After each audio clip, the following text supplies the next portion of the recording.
I rode in a gang. Playing a 15-year-old game in 2025 usually feels like stepping into a time capsule. Clunky visuals, stiff animations, and systems that clearly belong to another generation. So going back to Red Dead Redemption, originally released in 2010, felt like a bit of a risk.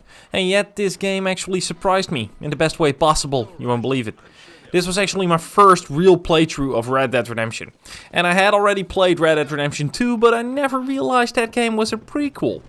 Seeing John Marston's story continue after Arthur Morgan's passing added some extra weight. It suddenly felt like I wasn't just playing an old game, I was finishing a story I had already emotionally invested in. Let's be clear, Red Dead Redemption 1 isn't trying to be revolutionary in 2025, but what it does is pull you in, and it does that extremely well. The story is consistently engaging, the pacing works perfectly, and the characters are memorable. There's always a sense of momentum, a reason to keep riding towards the next mission. And yes, Rockstar clearly has a habit of ending things on a tragic note. Some things just never change. Playing Red Dead Redemption on modern hardware, in my case a PlayStation 5, genuinely surprised me. Running at 4K with 60 FPS makes the entire experience feel smoother and more alive. The world benefits massively from this. The landscapes are still stunning. Wide open plains, dusty towns, sunsets cutting through the mountains, it all works. Rockstar's environmental design carries so much atmosphere that even 15 years later it still looks fantastic. Does it reach the level of modern releases? Of course not. Yeah, for some releases, but it's still amazing.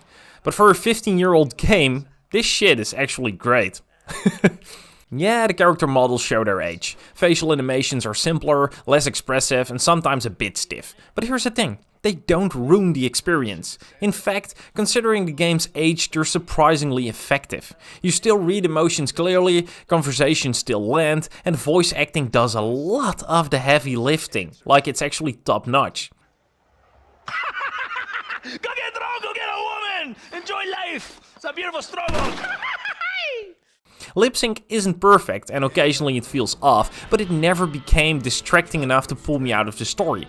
It's a reminder of when the game was made, not a reason to dismiss it.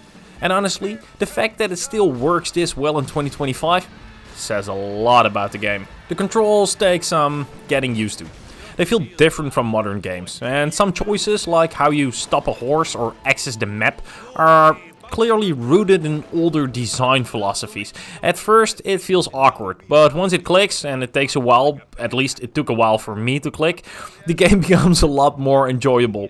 Gunplay is similar. It's not modern, not ultra fluid, but it's functional and consistent. It does the job and it fits the slower, deliberate pacing of the game. This isn't about flashy combat, it's about atmosphere and storytelling. And actually the gunplay was a bit like one of the first Uncharted games. I guess it was actually the first Uncharted game where I had so much fun making headshots. I had as much fun with making headshots in this game. So I compare it a little to that game. So don't expect too much, but it's like Rockstar. They never like the gameplay on its own is never like top notch or anything. It's like, especially the immersive environment and stuff and the details, that's what makes these games amazing.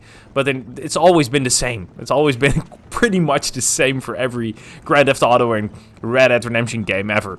So if you like it, it's perfect. Don't expect anything else. So is Red Dead Redemption worth playing in 2025?